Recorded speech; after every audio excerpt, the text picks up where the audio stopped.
What's going on, guys, and welcome back to episode number 25 now of the Leeds United career mode. And in this episode we take on Norwich and we take on Burton Albion, and then we have a simmed game in the last game against Wigan. The reason I simmed that last one is because it's the final game of the championship season, and in all honesty we could have simmed all three of these. I didn't have to play these. I just thought I'd give you some gameplay though for this episode and allow you to be able to see what's going on currently, as this is the last three games of our championship season here at Leeds United before we move into the playoffs and the FA Cup final up against Everton coming up soon. So I want to show you guys some gameplay and show you exactly how the season would finish as we took on Norwich, who are sat in first place going into this one. So be interesting to see how we could get on against these, as we will be playing them again next season if we do get to the Premier League, if we manage to reach it, in which would be a very interesting one. It would be one that I'll be trying to pick up 3 points from when we get into the Premier League and try and beat them in there. So we did have to put on a good performance against them today and try and see how we would do against them, seeing as how, again, we would probably be meeting them next year if we made it to the Premier League.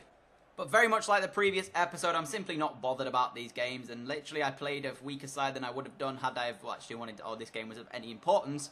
I would have played a better side, but in this one I named a weaker side, as I have done for the last few games in the Championship, knowing that we are currently sat in third, and we cannot make the top two. I do believe we named Alan, which is one of the youth players that we've got through the academy. There's a number of youth players in the side. I think Jackson there at CDM as well. I think they're the only two, actually. I don't believe Denton came through the youth academy. I think he was already here at Leeds when we came on. So there's 2 players from the Youth Academy playing today, and that's simply to try and get that challenge done that the board have set us, which is to do with the youth aspect of the career. So I decided to play those 2 guys against an already promoted Norwich side that lined up in basically their best possible lineup, I do believe this was. So they obviously haven't got anything to play for coming the end of the season, but we certainly do. We've got the FA Cup final and the playoff final to think about, so I couldn't really name my strongest side in this one, although I did expect us to get a decent enough performance here with Antonsen leading the line for us on the day. He obviously can score goals whenever he feels like it, so I did believe that we'd be able to score in this one. And the first chance fell our way 9 minutes into this game. Very lucky that the pass wasn't intercepted, as Alan is brought down for a very weird challenge from the Norwich captain, meaning we have a free kick inside 10 minutes into this one. Matt Grimes playing in this one as well, just as he did last episode against Wolves, and had an absolute wonderful game there for us in that one. So I decided to reward him with a start here in today's game, and he will step up and take this free kick in a second. As you can see, it's a definite free kick there. Alan brought down on the edge of the area.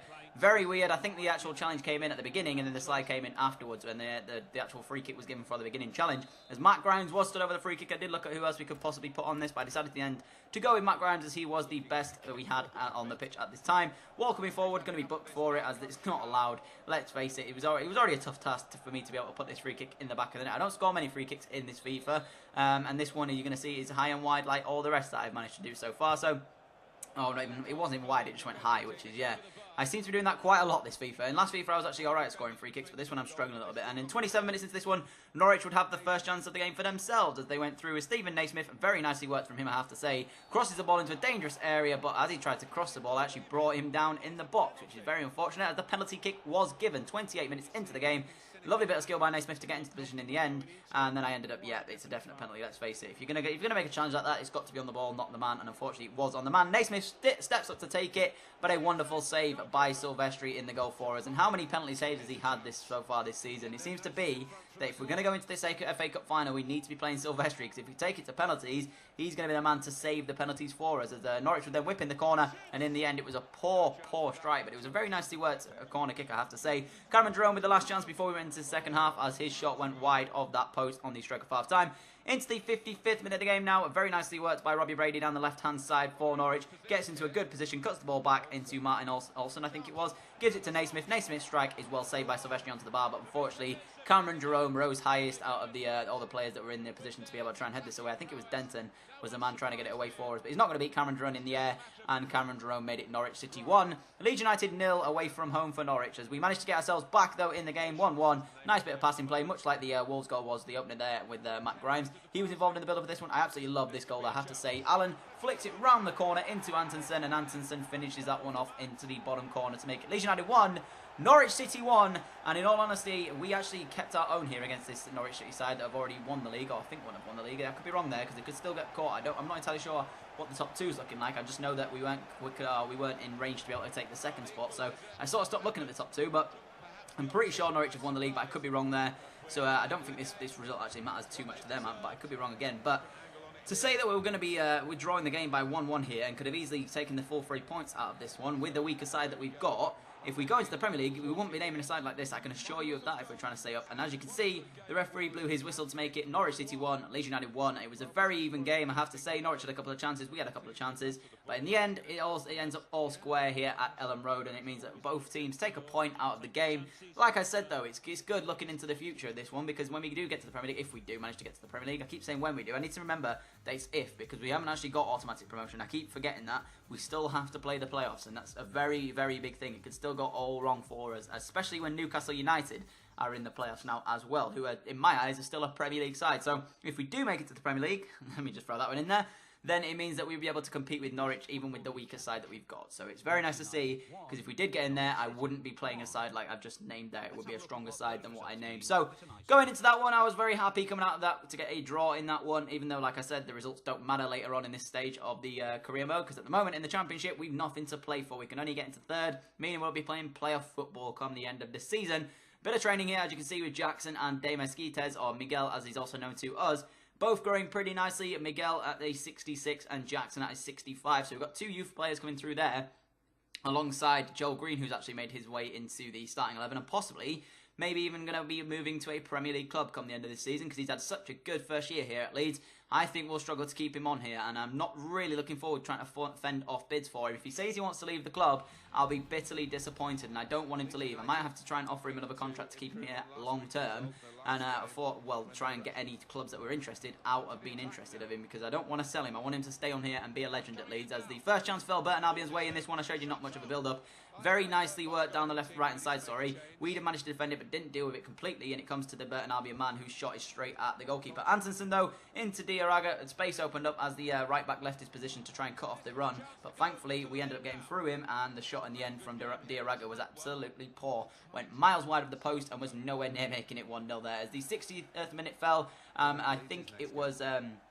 I don't actually know who stole the ball there for us, as we send it inside to Stuart Dallas. Stuart Dallas once more to Diarraga. Diarraga into Antonsen, and Antonsen fires home to make it Burton Albion 0, Leeds United 1. So Antonsen having a very strong end to his season here at Leeds. He got injured halfway through, which is very unfortunate. That's the only reason he didn't feature more for us in this career mode. Antonsen was on good form before he got injured, came back, got injured straight away again, so it meant that he didn't play yet again. But towards the back end of the season, he's come back and he's hit some good form. So we obviously have Antonsen, Chris Wood and Kamaru to go with at the moment. So for next season, in terms of transfers coming in, we've got Lasanga obviously coming in terms of a striker who's very quick and decent finishing, as Dallas should have made it 2-0 here in the 82nd minute, but he hits the post from his effort. Comes to Phillips, who ends up having his effort saved onto the post by the goalkeeper in the end.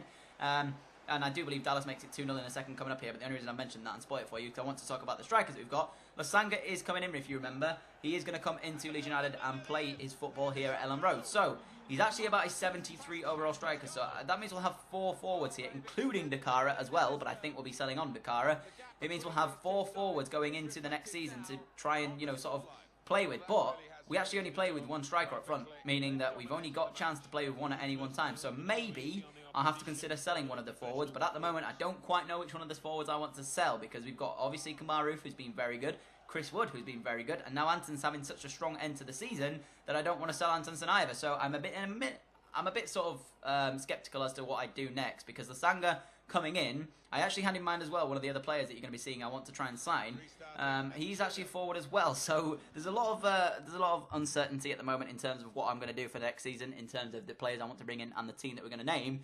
But we've obviously got Lasanga coming in, and I can't forget that. We've got 2 left-backs in De Siglio and Mano coming in. We've got a central midfielder in Anita coming in. We've got a number of players coming in the next season that I actually need to think about before I start signing any new ones come the next season. So once those come in, I'll start making a few decisions on the team and stuff like that and keep you guys updated, obviously, when the episodes come around and stuff. So that is obviously in the future, because right now we have this sim game against Wigan coming up, which I can tell you we do in fact lose by 2-1. But again, not bothered about it. It's the end of the season, and it's actually coincidental because as soon as this game ended, we actually have Wigan in the semi-finals of the playoffs, which means it's very, very interesting the fact that we just lost here in a sim game to them, meaning we'll be coming up against them in the playoff semi-final in a few episodes, or next episode time it'll be actually. As you can see, that was the side we named, a very weaker side, and I didn't want to risk injury, so that's the reason I did that. Dallas will be definitely leaving the club, I do believe, if we do get promoted. Maybe if we stay here, he'll be kept on at Leeds United. I'm just not confident with him. I don't think he's good enough for the Premier League. He's just about good enough for the Championship, so if we end up staying in the Championship, maybe I won't get rid of him. But if we do get to the Premier League, I definitely will be looking to sell Dallas. And we are coming towards the end of the episode, as you can see there.